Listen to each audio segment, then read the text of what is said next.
నా పేరు లావణ్య. నేను గత 10 సంవత్సరాల నుంచి రేషన్ కార్డు కోసం మీ సేవల చుట్టూ తిరిగితే రేషన్ కార్డు రాలేదు. రేవంత్ రెడ్డి ప్రభుత్వం వచ్చిన కంచి ఉన్న ప్రజాపాలనలో అప్లై చేస్తే నాకు కొన్ని నెలల్లోనే రేషన్ కార్డు వచ్చింది.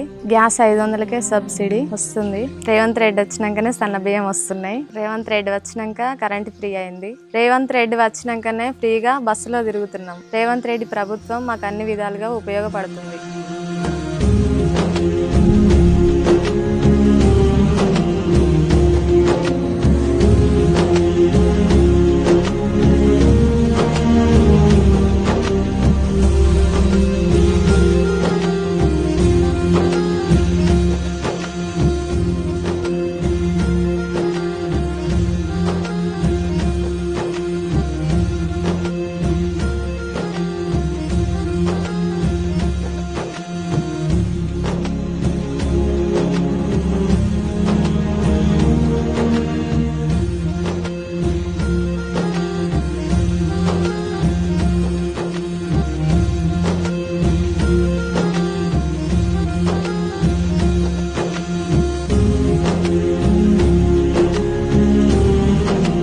థ్యాంక్ యూ రేవంత్ అన్న.